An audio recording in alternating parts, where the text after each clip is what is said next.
Welcome to the village.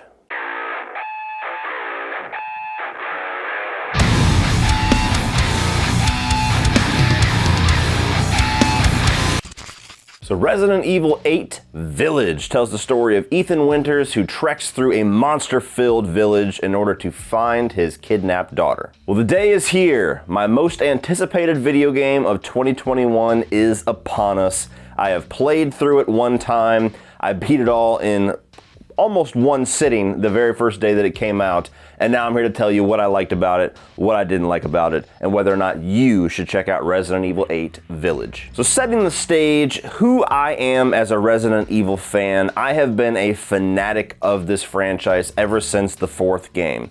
I completely missed the first three games in PlayStation 4. I just kind of rented on a whim and became an absolute addict to that game. I think that is probably the game that I have beaten the most times in my life. It is one of my favorite games of all time. Ever since then, I've retroactively went back, played all the Resident Evil games that I've missed, and I've played every single mainline game in this franchise ever since. And Resident Evil 7 Biohazard, which is quite literally the precursor to this game, was one of my favorites of the franchise. I loved the change to first person, which a lot of people didn't like. I loved that we got a little bit of a change up with a new character, a new direction, a new tone. It was by far the most terrifying video game experience I had ever had in my life, because I watched the whole thing in VR, which adds a whole other level of holy fuck, what am I doing, to Biohazard. I just thought it was a fantastic game, and I could not wait for a follow-up. Resident Evil 8 Village is very much a direct follow-up to Biohazard. You are once again in the shoes, in the eyes of Ethan Winters, which is a practically brand new character to this franchise. It gets a little bit deeper into how his storyline and how the lore and the events of 7 as well as the events of this game kind of tie into the overall Resident Evil lore and the Resident Evil universe, kind of connecting some tissue to previous games, because Biohazard felt very much isolated from all of them. And it brings a little bit more of an action-centric vibe to the game while holding on to a lot of the intense scares that we got in Biohazard. So does it work? Does it find a balance with everything that it's trying to do? Does it have a compelling story? Does it triumph in trying to up everything that it did in Biohazard? And is this another awesome entry into the Resident Evil franchise? You're goddamn right it is. Help is out there. Hey, are you listening? Hey! Starting right off with my positives for Resident Evil Village, the main one which absolutely touched my heart, which is one of the reasons why I was so excited for it. This game quite literally is the perfect mix of Resident Evil 7 Biohazard and Resident Evil 4. This has the first-person aspect, the direction, the stylistic elements of Resident Evil Biohazard, as well as similar storytelling directions, while combining itself with the tone, the atmosphere, and the little bit more action-centric horror approach that Resident Evil 4 gave us in spades. And to me, this game does find that perfect mix of the two. From the way that the settings of the game kind of evolve from this village to a castle to this huge factory, very reminiscent of all of the environments of Resident Evil 4 without just feeling like recycled environments. They feel very much just inspired by those. The different enemies that we get here, a lot more gothic, a lot more mythic, not necessarily just zombies, and bumping up the intensity a bit from the close corridors combat that you get with all of the molded monsters in 7 Biohazard. And here it's much more about the numbers. It's the huge waves of lycans that are coming at you. It's the whole group of zombies and vampires and witches and everything else that is in this game.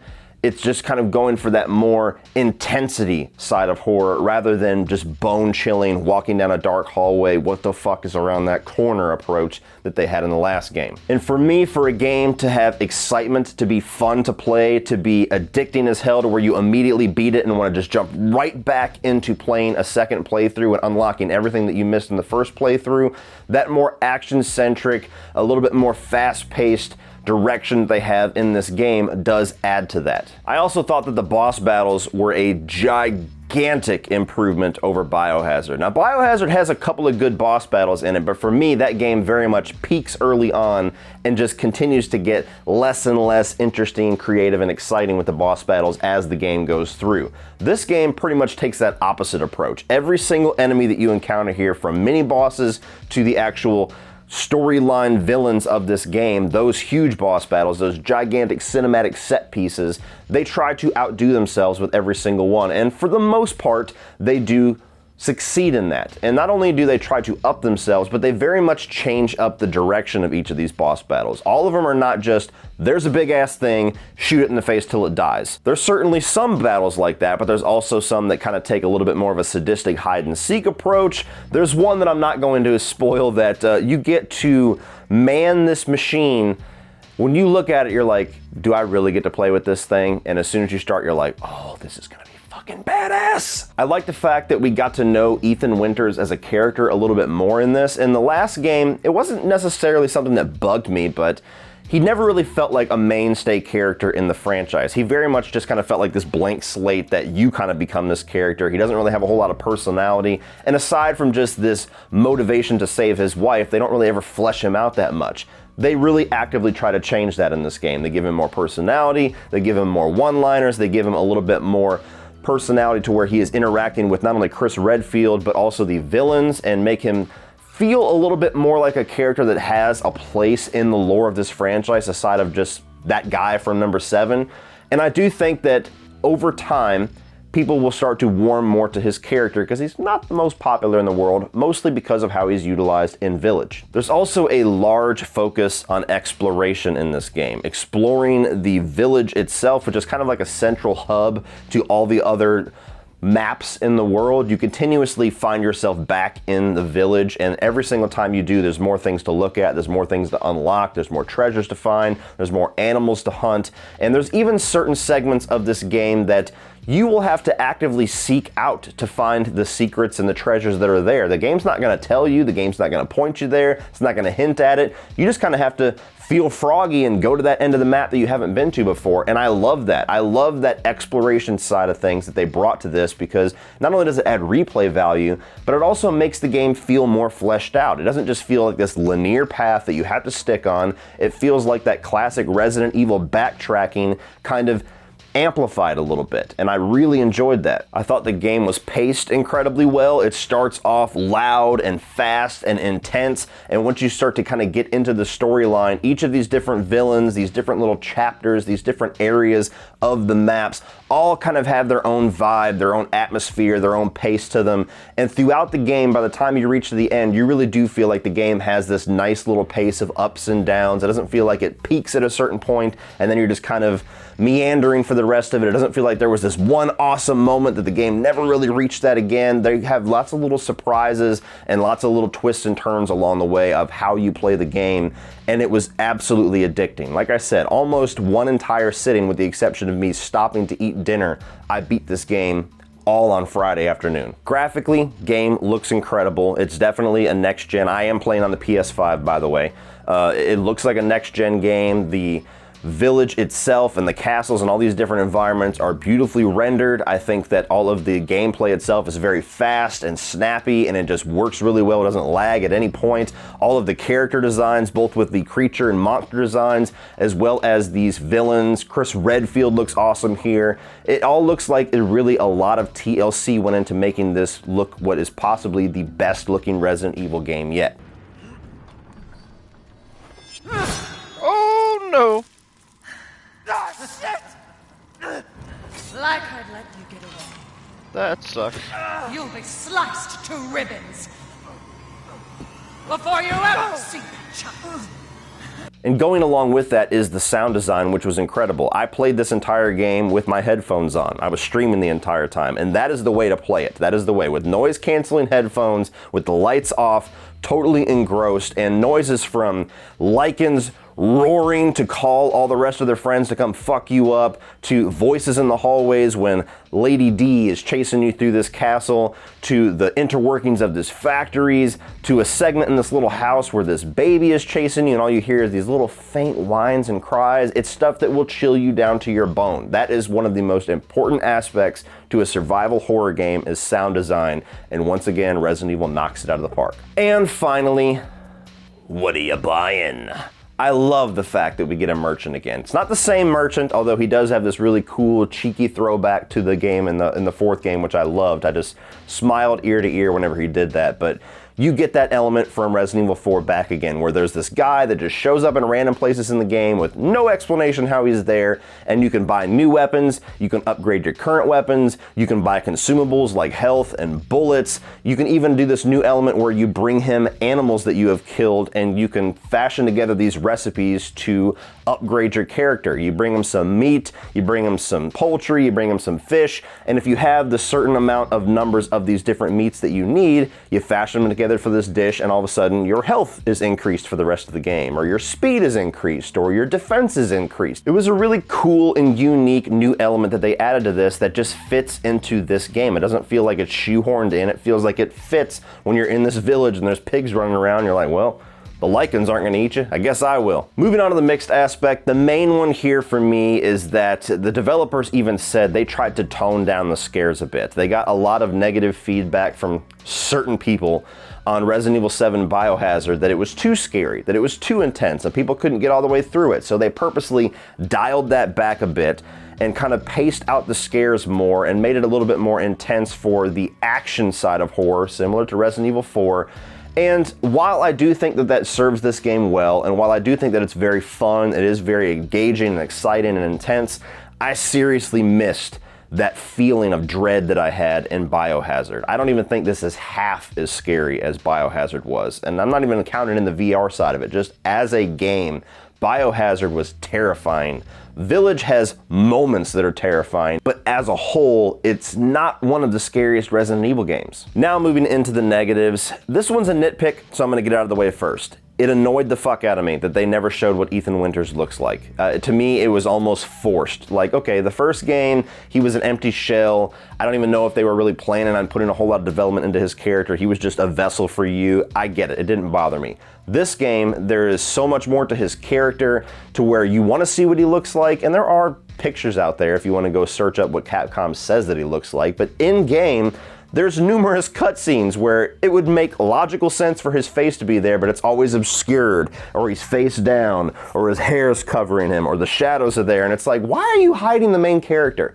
If you're trying to make us engage with this guy, silly enough, one of the reasons that we can't engage with him so much is because we don't know what the fuck he looks like. Why are you hiding him? That is such a weird decision, and it just felt aggravating, especially in the third act of the game where there was so many really huge cutscenes story-wise where his face would have added to what was going on, would have added to the effect, but he just stays this empty shell of a guy that has a little bit more personality, but we still don't know what the fuck he looks like. As far as the main villains in this game, there is 5. Even though the marketing would convince you that Lady D is the main one and she is the big bad, she's honestly just a little cog in the wheel in the overall overarching storyline of this game. So there's a little bit of mismarketing there, I think. I mean, she's already the most iconic thing about this game before it even came out. There was cosplay, there's already just Lady D stuff everywhere. She is the face of this game.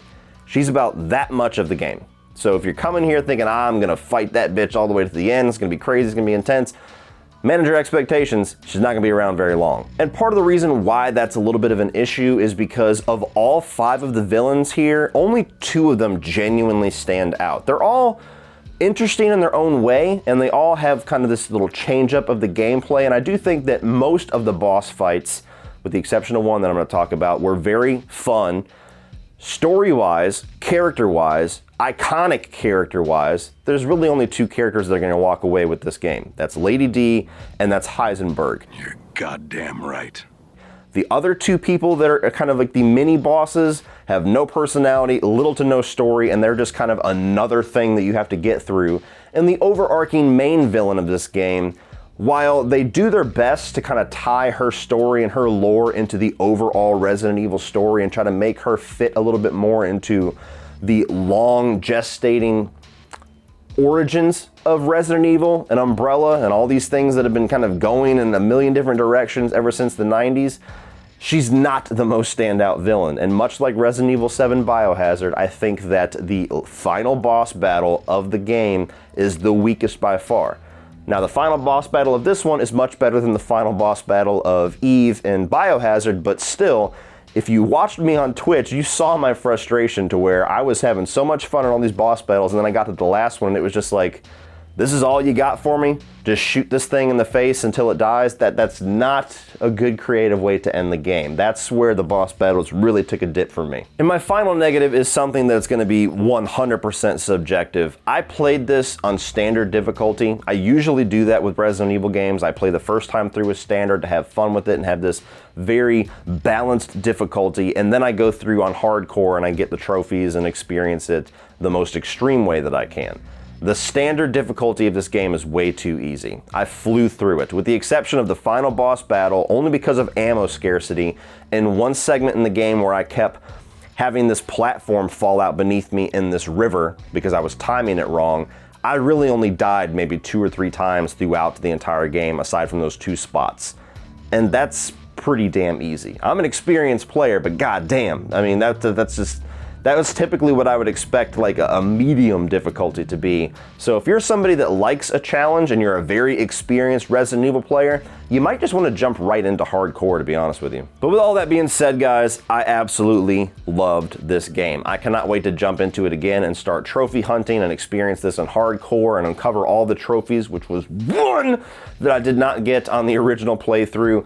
I had a blast with this. It was pretty much everything that I wanted. I think that they upped themselves on most of the elements of Resident Evil Biohazard while still having some room to grow, and they leave the game off in an interesting place with some interesting tail-end storylines that will be I'll be very curious to see how they follow that through with a third game in this little Ethan Winters trilogy. So if you're a Resident Evil or survival horror fan, this is an absolute must-buy. Pretty much everybody, as Resident Evil fans, there is something in this game that you will love. It's one of the best games in the franchise, and it's definitely the best game so far this year.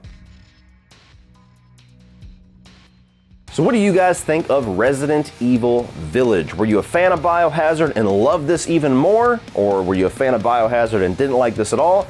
Or did you hate both of them? Let me know what your thoughts are on this. What do you want to see out of the Resident Evil franchise next? A follow-up to this or a remake of one of the games? Or do you want to see them go back to third person?